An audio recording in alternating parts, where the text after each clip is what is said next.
Hello and welcome to Math with Mrs. Hevrila. This is Mrs. Hevrila and today we did Unit 3, Lesson 3. In this lesson we solved equations that represented multiplication of unit fractions. Getting started into number 1, it says match each expression to the diagram that represents it. So I can see I have A, B, and C, 3 different diagrams here, and I have 3 different equations. In order to know which ones are going to match, I need to figure out my length and my width of each of these diagrams. So when I look at A, I see across the top that it is split into 3 pieces. So if I were looking at just one piece, I would have 1 out of 3, or 1/3. And then on the side, it's split into 4 pieces with 1 shaded in, so it would represent 1/4 on the side. For B, when I look across the top, if I shade in one of these, I see that 1/3 is shaded in. So my length is 1/3. And then on the side, 1 out of the 2 are shaded in, so it's 1/2. And then for C, I still have 3 across the top, so I'm still working with that 1/3, 1 out of 3 being shaded in. And then on the side, I have 1, 2, 3, 4, 5 pieces with 1 shaded in, so it's representing 1/5. Now I can go through and match. I need to make sure my length and my width match the 2 numbers being multiplied together. 1/3 times 1/2. At B here, I see the 1/2, so I'm just going to say B, and I can even draw a line. Here, 1/5 times 1/3. Here's my 1/5 times my 1/3, so I'll draw my line. I'll write C. And then for A, 1/3 times 1/4, right here, I'll draw my line. This is A. Flipping on to the back, number 2, it says write a multiplication equation to represent the area of the shaded piece. So right away I notice my labels of 1 on both sides, meaning this is 1 whole, split into pieces, so my answer is going to be less than 1 whole. When I look at the top, I can see that there are 2 pieces with 1 shaded in, representing the fraction 1/2.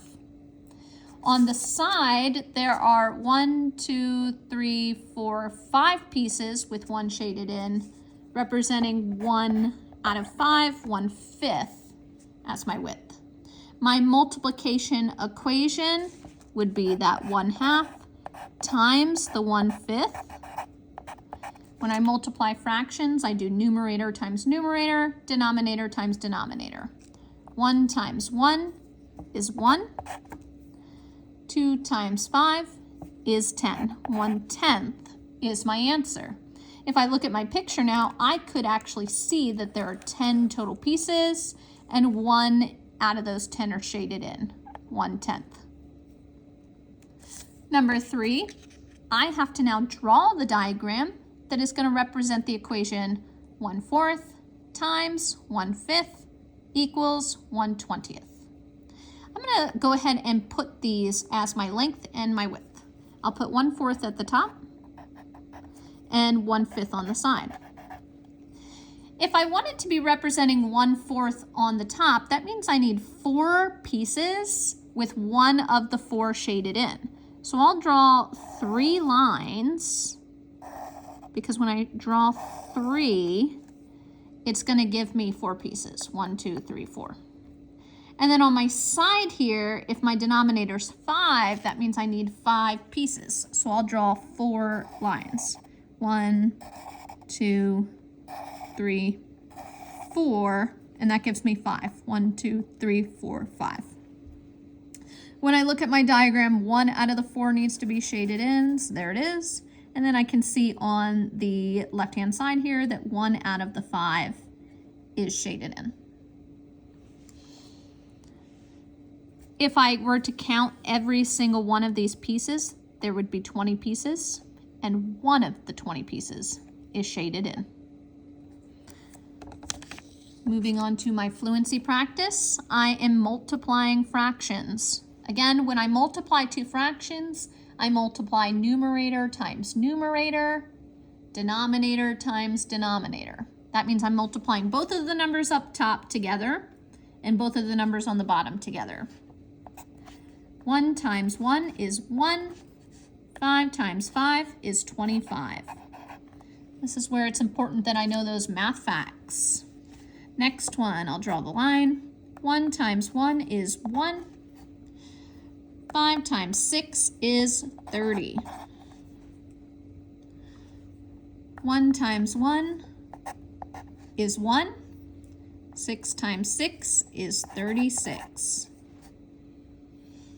1 times 1 is 1. 6 times 7 is 42. 1 times 1 is 1. 7 times 8 is 56. 1 times 1 is 1. 8 times 9 is 72. And that's my fluency. That's all I had for today, so be sure to check in again next time for help with your homework.